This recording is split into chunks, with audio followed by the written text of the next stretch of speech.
mean, if you think about it, there's only one God. Yes or no? What would happen if there was more than one God? How could we tell? Let's just take away any doubt.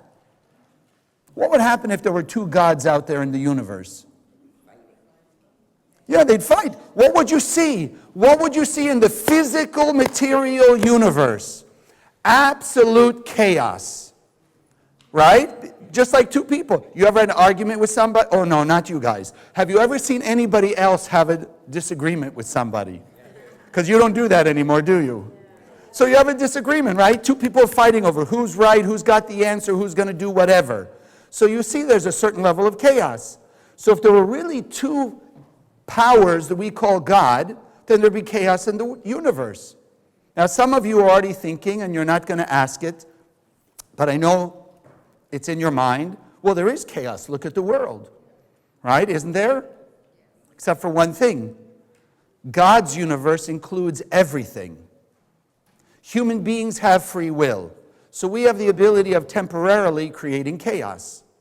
And we'll discuss why it's only temporary. But if you look at the physical universe, the physical, let's call it mechanical universe, is there chaos there? Does the sun and the moon not rotate according to such a precise plan that they can tell us months and years in advance when sunrise and sunset will be? Now, if there were really two gods out there, that wouldn't be able to happen, would it? So that's why the Kabbalists tell us sometimes, look at the universe, look up at the sky, and you'll understand the power of the Creator.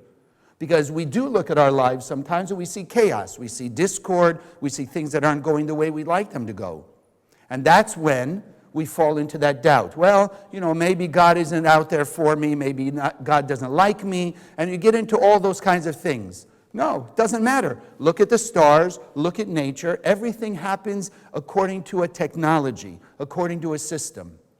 What you and I are learning that we call Kabbalah is a system for humanity. It's the spiritual system. And the only issue is that because we have free will, we don't always see it as clearly as we can see gravity or electricity or things like that. But it does operate the same way. And when you stand back and you look long enough and hard enough, you will see it. You will see it. And that's why every Sunday morning, one of the first things we do is we say together our affirmation. The affirmation starts with the first three words.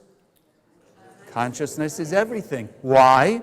Because that's it. Just like we started. If people believed that there were two gods in the universe, as some people do, or there were truly chaos and randomness, they don't stop to be conscious what the consequence of that would be. We don't stop. If you really, really, really believed, or if it really could be that the universe were random, you would never get out of bed.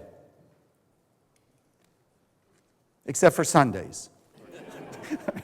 Right? No, but why? What would be the purpose? There'd be no purpose to get out of bed if everything was truly random. So we don't believe that. But because our consciousness isn't always in that right place, we allow ourselves to believe, oh, that was an accident, that was random, there's chaos in the world, things aren't going to work out. In fact, we'll touch on that a little today. But let's start with reaffirming the truth and just awakening a new level of the truth of the universe and that we are taking conscious control over our destiny. That's what Kabbalah is about. God put it in our hands, gave us the power of itself, but it's in our hands. So if you'll say with me together, consciousness is everything. I raise my consciousness today to see the miracles and wonders of life. I commit myself to behave with greater love, compassion, and kindness towards all human beings. And as we do every Sunday, who are the all that we start with? Who do we start with? Us. So stand up and say hello. Greet each other. All right. So let me start this way. Years and years ago, I was on my way to be a doctor. Some of you know that story. And in 1977, my mother died of cancer. So there was a moment, I don't think I've shared this, there was a moment at that point when I thought, you know what, so what's the use? All my life I thought I could get rid of pain, suffering, and death. And I figured medicine was the way to do that. My father was a pharmacist, he wanted to be a doctor, right? But circumstances didn't allow him. My older brother, didn't make it. My second older brother didn't make it. My third older brother didn't make it. So I was like the last hope, and I was really going strong since as long as I can remember, because I used to watch my grandparents, deal with their issues. And I thought, that's my mission in life. I'm going to remove pain and suffering and death from the world. So when my mom died, I realized, maybe there's no way. I gave up. And I remember, I shared this with you, there was actually a time I got so low at that point that I started to calculate. I remember sitting in college, I was at a lunch bench, and I started calculating on a piece of paper how much money I need to survive now. Because I'm not going to be a doctor, so what am I going to do? And I started calculating rent, gas, car, the whole, what they call it, the whole 9 yards. And then, fortunately for me, I had that spiritual awakening. Certain images, certain dreams, certain vision that I had as a child growing up, that I had no framework to understand it. I had no way to put it together in something practical and comprehensive. Suddenly came to my mind again. I said, you know what? That's where I have to start exploring. And that's when I started my spiritual journey. And as many of you know, I started looking in teachings of the Far East. I started learning science of mind, new thought, et cetera, et cetera. In 1987, I was dropped in the Kabbalah Center. So at that one moment when I was ready to give up, the universe, the creator, my soul, whichever way you want to look at it, was there. What I want to ask you to think about is, where in your life, where, when, or how, have you, or maybe you're in that moment now, where you're ready to give up on something. You have a dream, you have an aspiration, you have something in your life that's really been pushing you, and certain circumstances came along and you say, well, that's it. Not going to make it, can't do it, etc. And let's think about where that comes from. So in my case, it was, well, if I'm not going to be a doctor, I didn't see any other way. Well, there's nothing else out there that could remove pain and suffering. I mean, my father, and I hope this is okay with you, my father was, played in politics a little bit, local politics. He tried to get into state politics. He had some connections. And even as a child, I realized that wasn't going to remove pain and suffering. Let's not go any further than that, but, right? That wasn't it. So what did I see that gave me any sense that pain, suffering, and death could be removed? Especially right after my mom died. So I'm sure in many ways, either it was or it is now, you look around and you say, well, nobody's done it, it can't be done, I don't have the capability, everybody's naysaying me that you'll never do it, and other people have tried, and they're better than you, and all those things that go on in our brain that tell us the reasons why and the justification for giving up. For giving up on something that the Creator implanted inside of us.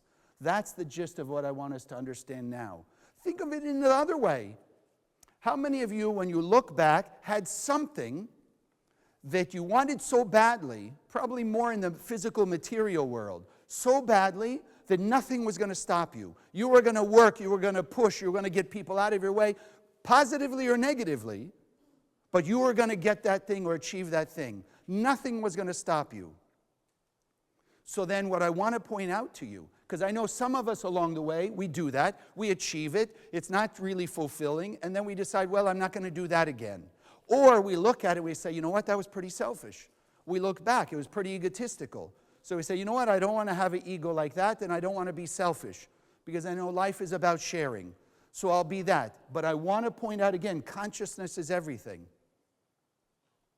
If you are capable, even in a completely selfish way, to set a goal and to do everything possible to achieve it without letting anything get in your way, then all we have to do is shift that now into what we're talking about here, and we can do the same thing. In fact, we said, and we always affirm, consciousness is everything. But a corollary of that, according to the Kabbalists, says that nothing stands in the way of desire. Nothing stands in the way of desire. As we just said, if you desired something so strongly, even selfishly, you did whatever you needed to do to achieve it. So then the issue is not having the desire. We have the desire. The issue is, which direction do we point our desire? That's the key, how we use our desire. There was a famous case years and years ago in Los Angeles. There was somebody, unknown if it was a male or female at the time, a graffiti artist. They went around in all the wrong places, right? People's houses, what are the walls of buildings or businesses or what have you, and painted graffiti. But this wasn't just like, writing their name or initials. This was like real art, but it was graffiti art. So one of the local famous artists sought out that person, found them, and taught them how to be what you and I would call an artist, how to paint on canvas, or do it, you follow, not in a graffiti way, because this artist saw the talent of the person. So again, it goes back to desire, but we have the capability. Where does our desire come from? There's no human being on earth who doesn't have a desire. And on top of it, there's not a person who doesn't move 1 inch without a desire.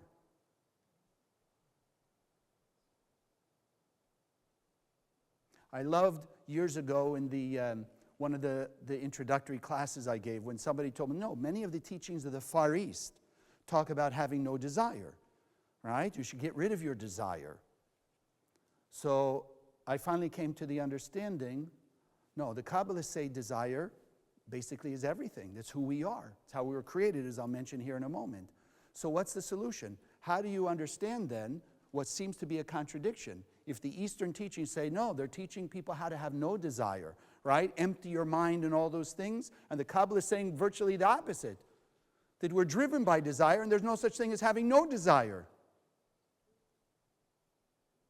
So what's the solution?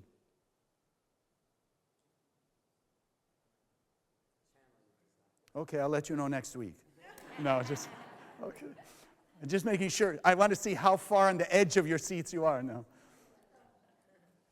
That's the one thing we can't hear them going, no, Chaim, you can't do it next week. Tell us now. So what's the solution? Simple. Why do people want to get rid of their desire? They don't want to be ruled by negative. It's a bad desire. Negative desire. Because it's a desire to have no desires. Isn't it? They have a desire to have no desire. They have a desire to put into use or into practice whatever they're learning. But it's still a desire. There's no such thing as no desire. Why? Because the Kabbalists teach us to the most minute detail. How powerful is the Creator? Right? We talk about the light, but we want to talk about, for this morning, at least a moment, beyond that. Let's think in physical terms, but as the Kabbalists warn us, don't only see this as physical terms.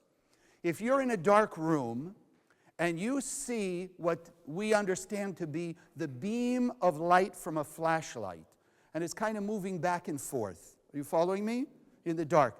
Do you really think that flashlight is just floating in midair somewhere and it's kind of moving like this by itself?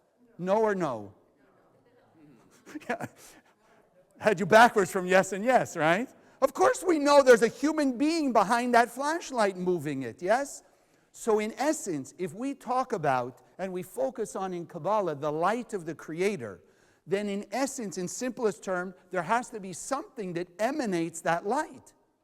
That's the only thing that we could say is nameless. It's so far beyond that even when we say God, and please if you're new, take it in this frame of understanding.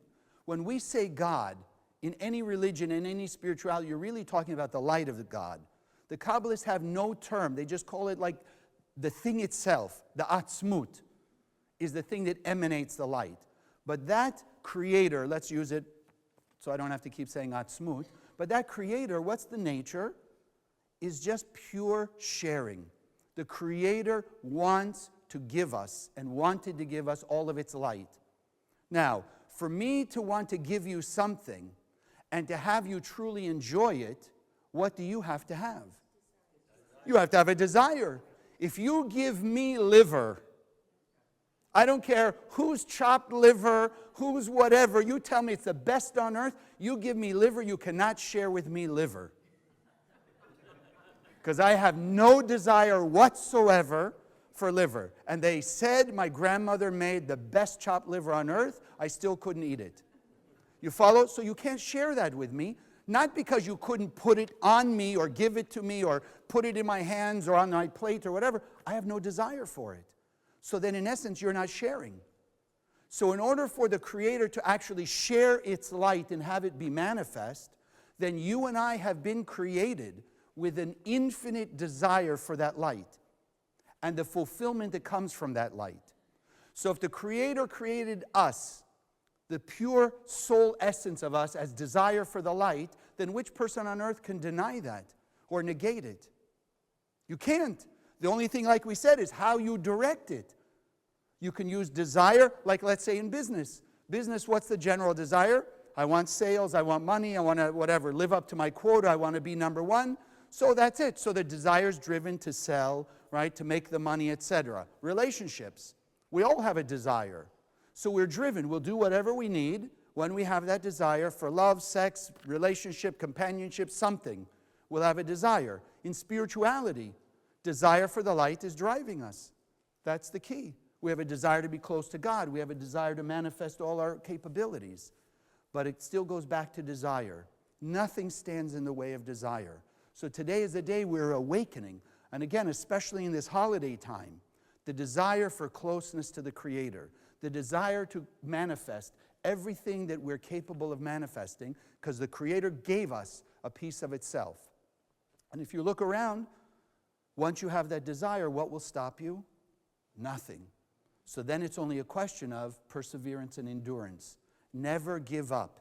I remember there wasn't long ago we went out, I forget where it is, somewhere here, the Edison Museum.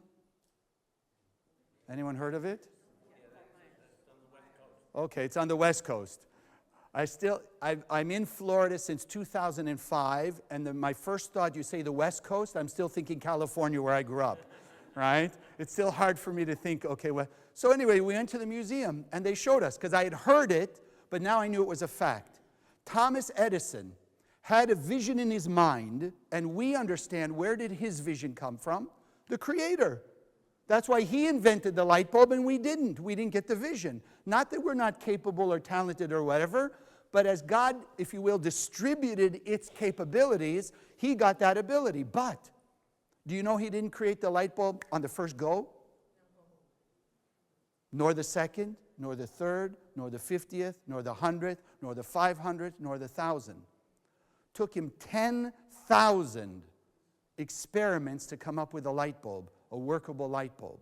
I remember hearing that and I think, me, I'd be lucky after 50 or 100, I'd probably give up and say, you know what, maybe it's just not meant to be. Maybe it's not there, but he never gave up because he had the vision. So when we have those visions, we have to do the same thing, never give up. Imagine, how many of you would face complainers on a daily basis for 40 years? Yeah. Exactly. But you know who did? Moses. 40 years in the desert. And was he doing it for himself? He goes into Egypt. He wants to take the Israelites out of slavery and bondage of Egypt and take them to the promised land, peace and harmony. For 40 years, day in and day out, he faced complaints, accusations. You don't always read this. You read a few of the complaints in the Bible. Read the book of Exodus. But when you go into the other commentaries, on a daily basis, they were accusing him of murder, they were accusing him of thievery, they were accusing him of embezzling, of adultery, of nepotism. Every horrible thing you could think of, they were accusing Moses. And yet, did he give up? He didn't give up. Even in his last days on earth, he wasn't giving up to get you and I out of our chaos and bondage to the illusion and negativity into the promised land. So we have to take those examples for us and say, yes, I have a desire to achieve what the Creator gave me, and I never, ever want to give up on that. Why? Because you can't. You can't. You can't give up on it. You could try. Like I tried to give up on my dream of ending pain, suffering, and death. I tried. Didn't work because the universe had other plans. It was already implanted in me. Remember, God already gave us the desire for 100% fulfillment, because it created our soul with a desire for the light and then filled us with the light. Such a simple concept, and yet most of us overlook it, and most of the world doesn't even know about it yet. That's our job, to make sure they do. God already gave them everything. We use the terms, and I've said it maybe here and there, God-given talent. You ever heard that term? People have God-given talent.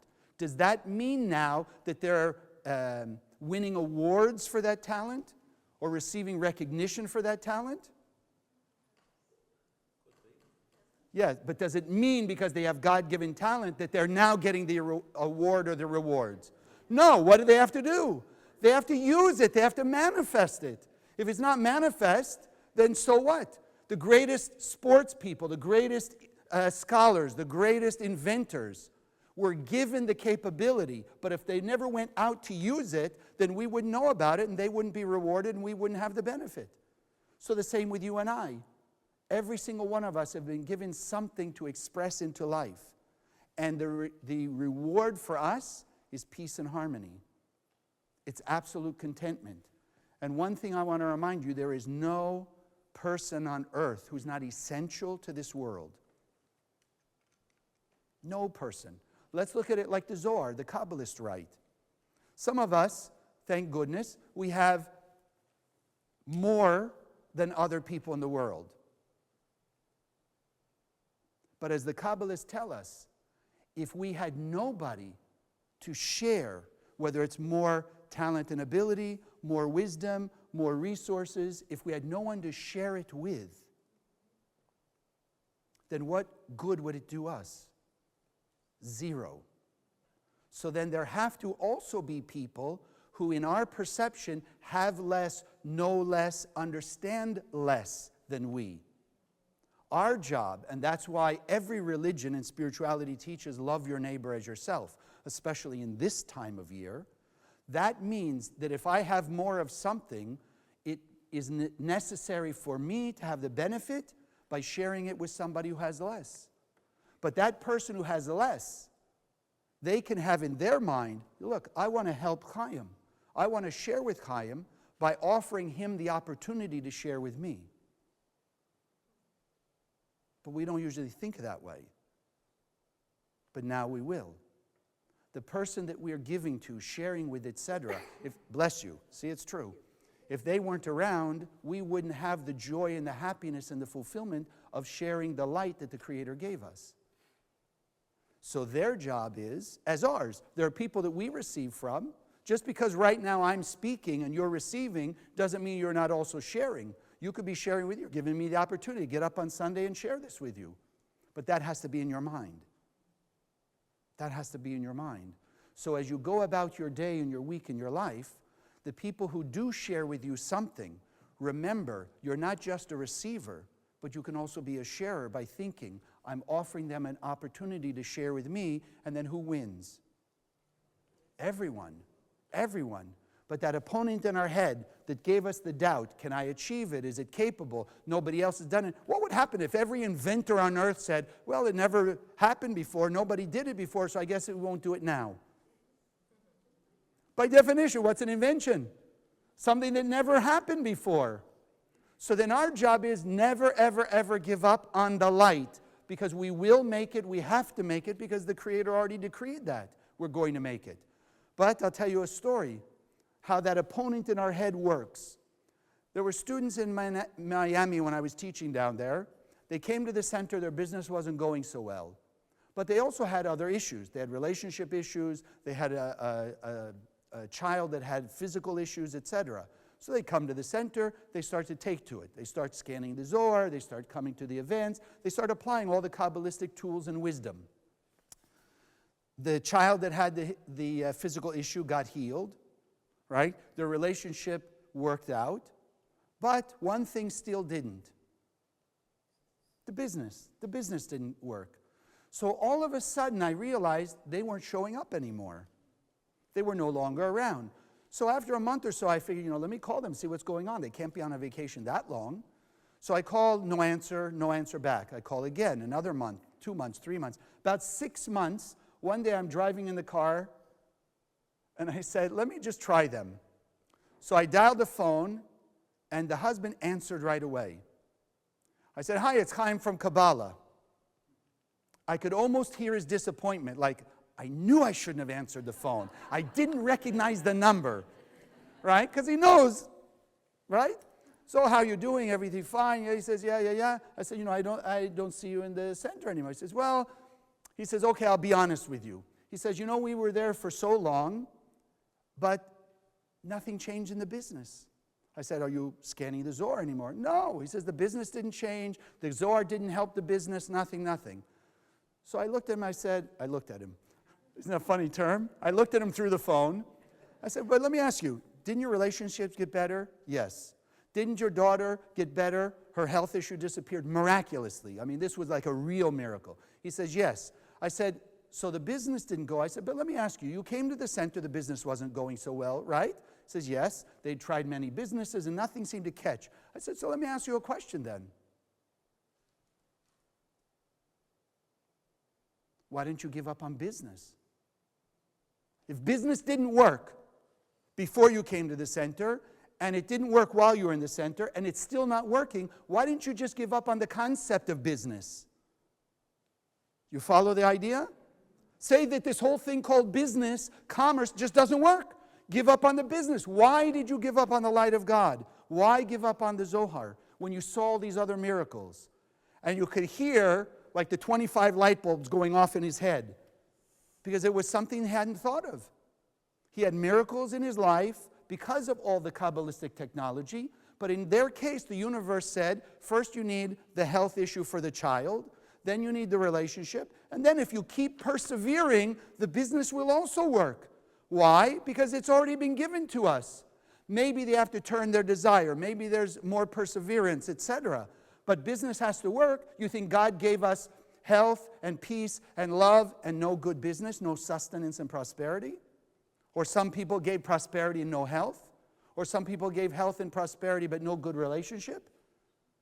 How powerful is the Creator? How big is the light? It's everything, so it's all encompassing. So we've already been given everything. The issue is never give up.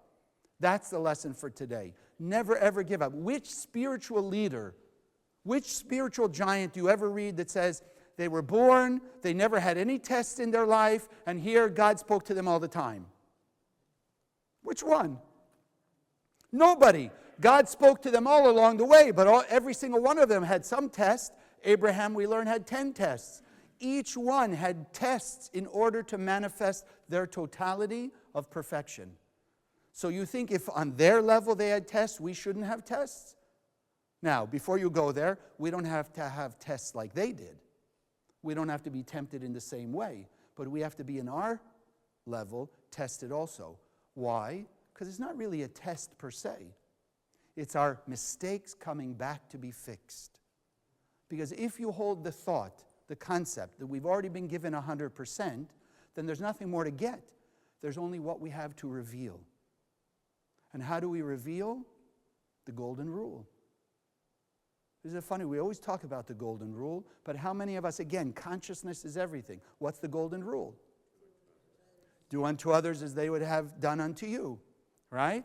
Share. It's better to give than receive, right?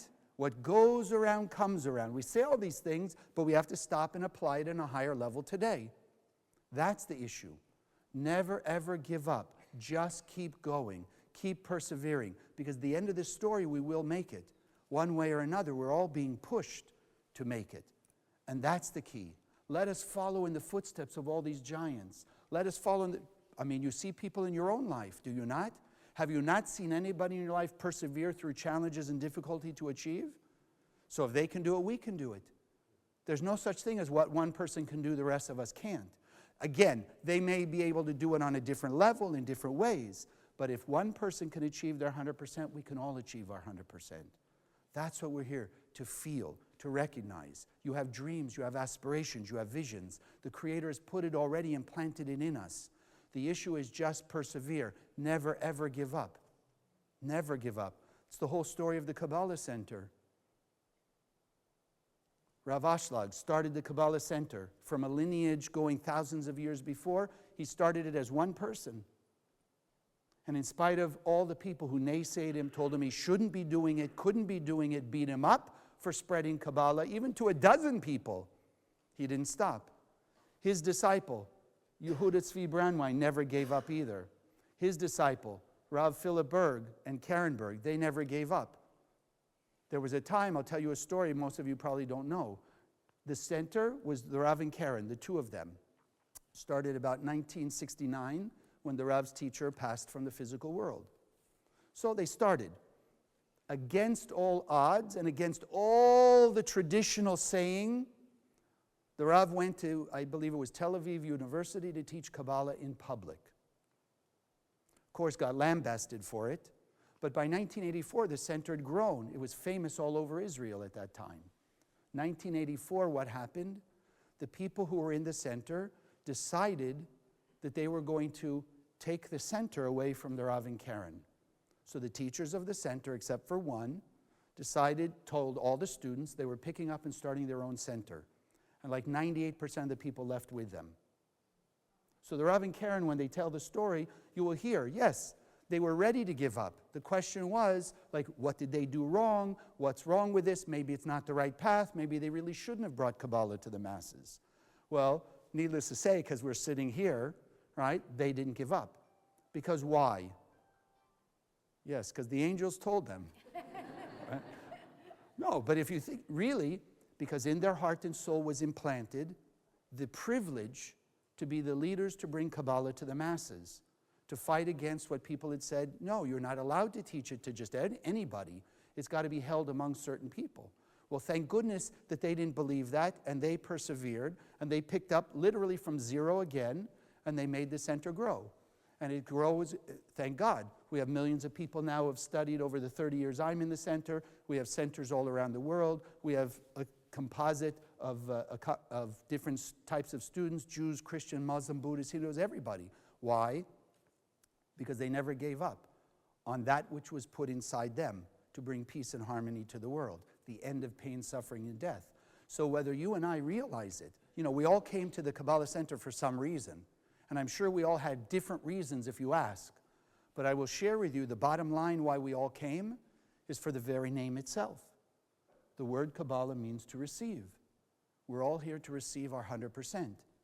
All right, the total and absolute fulfillment. But there's one way to do it, and only one way ultimately, by sharing with everybody else. And that's the beauty of the system as we teach it. You can't win if everybody else doesn't win. So even you go back to the Rav and Karen, it's not to say, wow, they must have been so altruistic that they wanted to bring Kabbalah to the masses. No, they've said it thousands of times. They want all their peace and harmony. They want their piece of heaven on earth. So they have to ensure that you and I have it also. That's the beauty of a system. It's win-win. So then you and I are doing the same thing. We've received from them this wisdom, technology, this understanding. It's our job to also feel the pain of the people out there. Very powerful thing that happened 2002, right? 2001, even though it was a year later, was still fresh in the minds of people. Karen made a very powerful statement that really shows who she is. Back then, of course, as it started up again, conflict in the Middle East.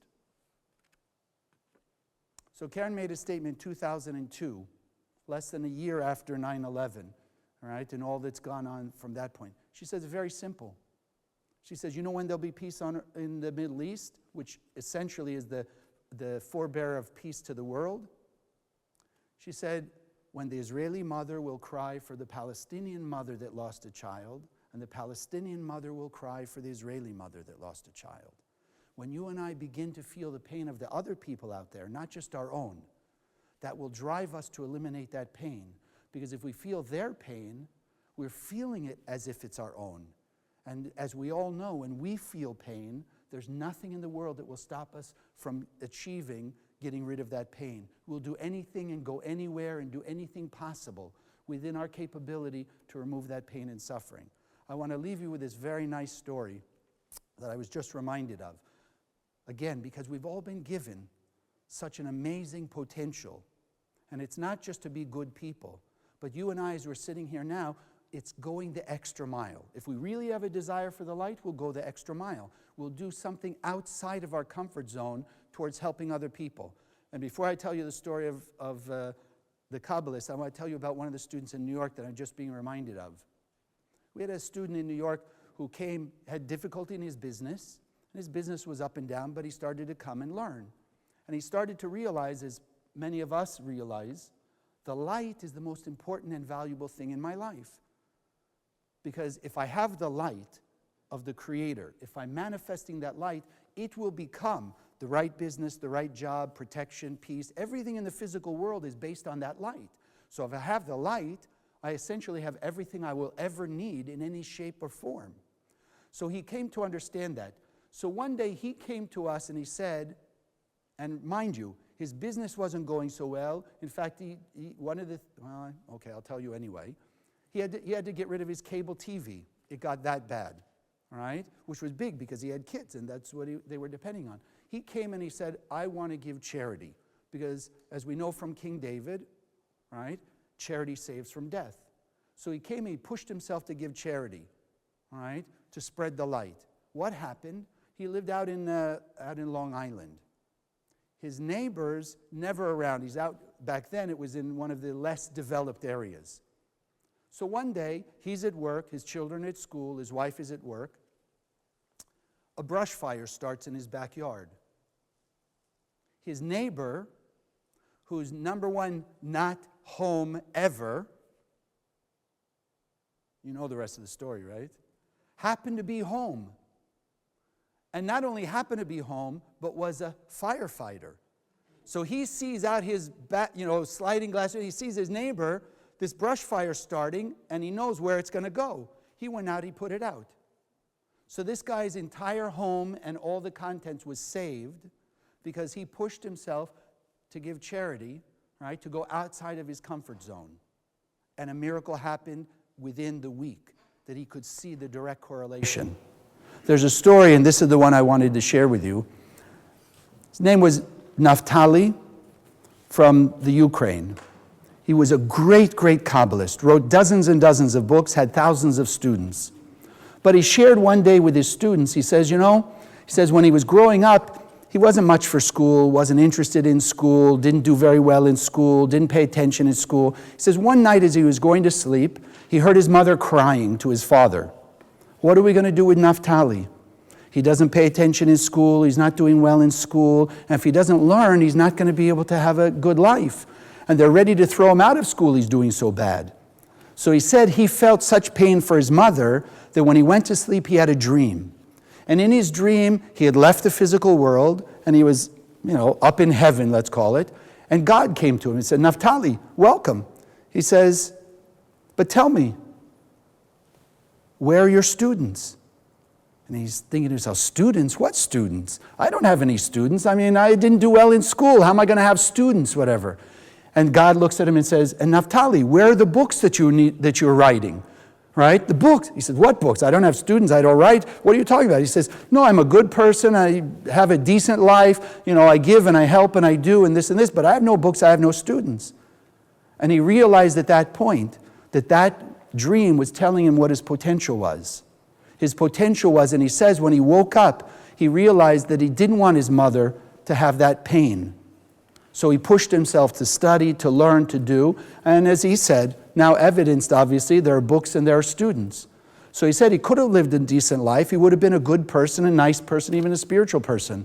But he wouldn't have achieved his potential. He wouldn't have achieved his 100%. And in Kabbalistic terms, he would have had to come back again in another lifetime to achieve it. So he pushed himself. So we're in the holiday season. This is the time. Today, never, ever, ever give up on your dreams, on your aspirations, because they've set in your consciousness by the Creator. The Creator has already given us everything that we need to make it manifest. All we need is that one consciousness. Never give up, but pursue your dreams until you achieve them, because in achieving them, you are achieving peace on earth, not only for you, but for all the world. God bless.